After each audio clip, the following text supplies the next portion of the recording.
Now then, before we get into the full review of the weekend of racing, we of course had a very sad loss in the Formula One worlds just earlier in the week, just before the weekend began, actually.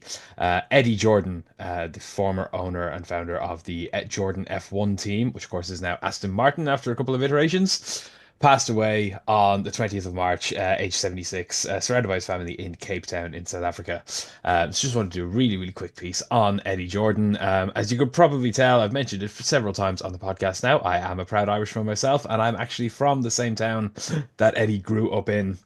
Eddie was born in Dublin, but moved to Bray, County Wicklow, where I'm from myself, as a child, and grew up here, and was a proud Bray and Dublin man himself. Eddie began karting in the early 70s. He actually won the Irish Karting Championship in 1971, so he was pretty handy at it. Continued racing all through the 70s and actually even competed in the 24 Hours of Le Mans in 1981. He went on to found Eddie Jordan Racing in 1979. He signed some big names like Martin Brundle in 1983, who impressively finished second to none other than Ayrton Senna in British Formula 3. So already he was pretty good as a team manager as well, spotting some young talent. The team actually won the British F3 Championship in 1987 with Johnny Herbert. The team expanded into Formula 3000 later on and brought in future F1 stars like Jean Alesi and Eddie Irvine, even actually winning that title, the Formula 3000 title, with Jean Alesi in 1989. He is, of course, most famous to all of us for his step up to Formula One as team manager of the Jordan F1 team in 1991 with the 7 Up as the main sponsor. That absolutely stunning 191 Jordan with the 7 Up green all over it. It was a beautiful, beautiful car. It's also the car that gave Michael Schumacher his debut. Yes, it was Eddie Jordan that brought through the former most successful driver in Formula One history. Mm. He's had that title stolen off him, but no less important. We actually had a great discussion a couple of years ago with Mark Gallagher about that one. Do you remember that one, Coops? Yeah, I do. I was that Mark Gallagher podcast is one that you need to go back and listen to. The stories that man comes out with are unreal, including stories about Eddie, Ayrton Senna, uh, Michael Schumacher. Michael Schumacher, Frank Williams. There's so many. Yeah. But yeah, it's a big loss, Eddie. He was a character. Even for people like us that just seen him from a distance, has seen him on the TV and the stories that came out. I mean, they're never going to make another Eddies. For someone who entered a team in Formula One at an era in Formula One where a lot of teams could spend an obscene amount of money, and he won with them Mm. more than once. He convinced some companies that had no right to be in a car to sponsor a team that small, like Ford, for example, Coca-Cola Company with 7 Up. The things he did and some of the stories. Uh, if he wasn't such a likable person, you probably would hate him when you hear some of the stories.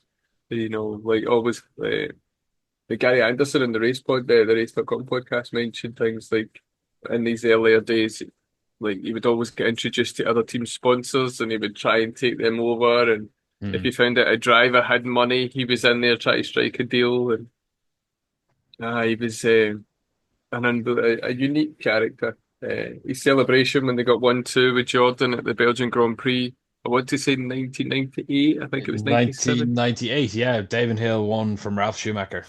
And him skipping along as he's getting in the car and, all the telling Ralph Schumacher, no, you will, uh, you will stay behind Damon Hill. And then the fallout from that, apparently, Michael Schumacher was incensed, came in, told him that's it, blah, blah, blah, he's under contract, but if you send me the money, you can go. And apparently he did. Mm. And Ralph Schumacher moved on after that. Mm. Uh, but yeah, a big loss. But Big, big someone who we can loss. have cherish the memories and recount the stories over countless decades from now. Yeah, that those highs for that team were, of course, that 1-2 victory in Belgium in 1998. And they also actually went on to win twice in 1999 with Heidel Frentzen. And if I'm not wrong, he finished third in that championship that year. Their team finished third that year as well.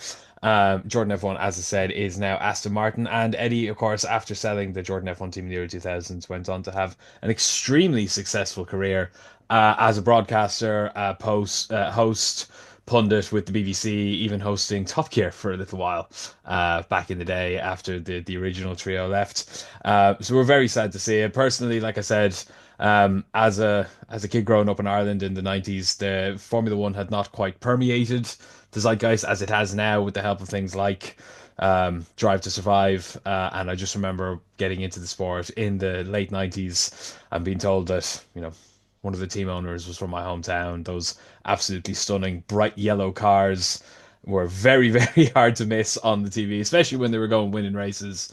But even when they weren't, they were very, very noticeable. And as someone who went on to marketing in my later years, my favorite piece of clever remarketing on a Formula One car ever was the Benson Hedges rebrand to Be On Edge in 2002 and 2003 at certain races. It was like Britain and the US and stuff like that, various races over those couple of years where cigarette sponsorships were not allowed anymore.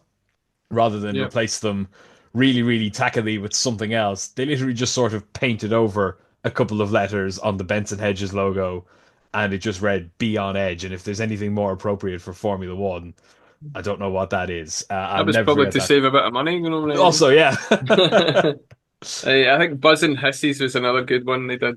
Yeah.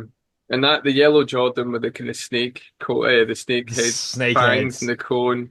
Yeah. Even is it 1991 the Jordan 191? 191.